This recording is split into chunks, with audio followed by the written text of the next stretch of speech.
Hello there, brothers, and hello there, sisters. I'm welcoming you to a new Bible study. And I want to let you know that we started a website. And on this website, we're also posting the last Bible studies. So feel free to take a look over there. I will put the website in the description of the video. So you don't have to hear to my voice and do the study.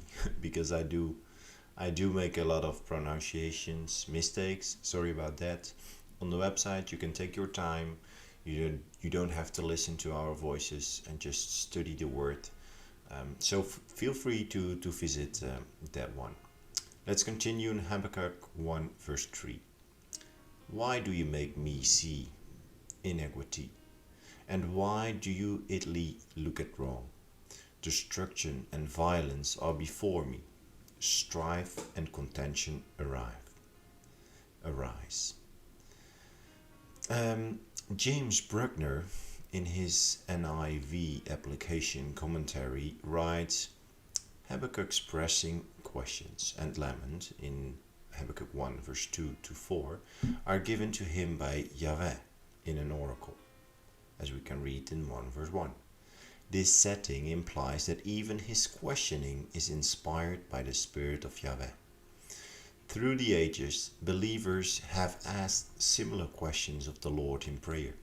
In Habakkuk's case, asking such difficult questions is part of what the prophet received.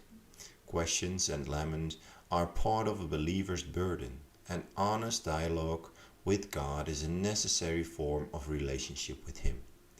The persistence of the questioner, the whos, and the song of remembrance in chapter 3 and chapter 2 are each a necessary part of this rich book. And let's dive in some other interesting points is adding on the question asked in the last verse, in verse 2, the question of how long. Here the prophet Habakkuk also asked the age-old question of why. In other words, why does God allow injustice and evil to go unpunished? It is actually or usually asked when evil things happen. Life doesn't make sense, or God doesn't act in a way which we expect Him to. Even Jesus asked this very question when He was on the cross. He said, and about the 9th hour Jesus cried out with a loud voice, saying, Eli, Eli, lama sabachthani. That is, my God, why have you forsaken me? However, God's plan is not our plan, and God's timing is not our timing. In his epistle, Peter writes, the Lord is not slow in keeping His promise, as some understand slowness. Instead, He is patient with you, not wanting anyone to perish, but everyone to come to repentance, as we can read in 2 Peter 3 verse 9.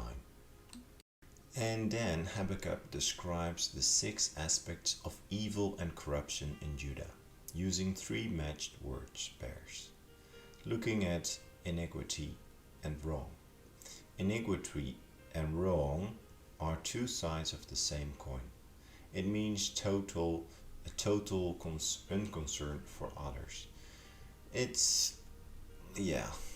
looks like a lot of today's attitude of it's all about me, with no concern for others and their welfare. And the second pair of words is destruction and violence around me.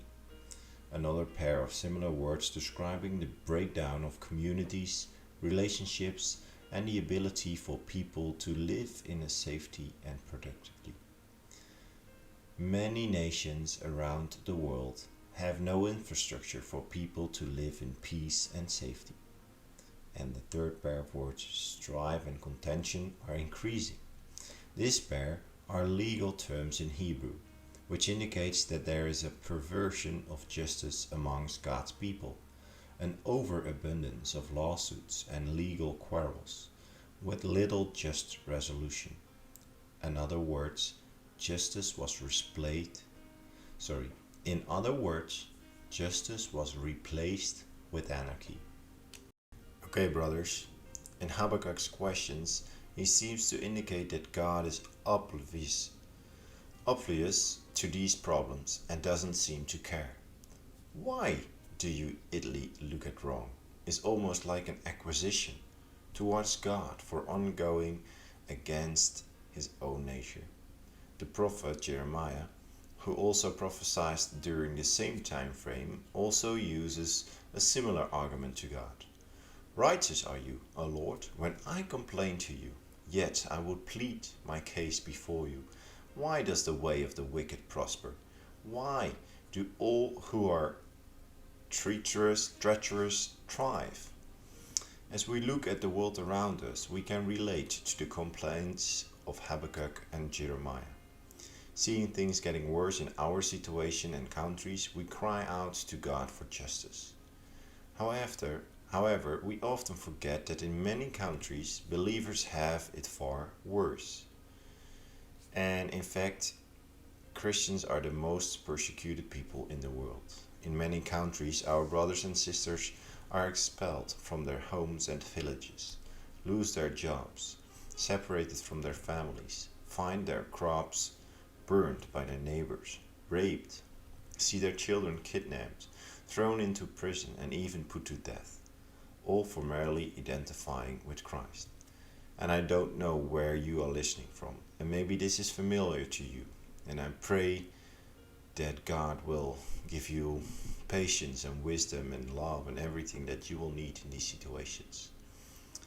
And every year, Open Doors Ministries publish the World Watch list, which ranks the 50 worst countries where Christians suffer very high or extreme persecution for their faith. I'll put a link in the description of this video. Thank you for listening, and as we can see, Habakkuk also asked the questions why. And we can have that question a lot of times in our mind and just keep our focus on the Lord and discuss it with your brothers and your sisters. And let's help each other in this. Hope to see you in the next time. May God bless you.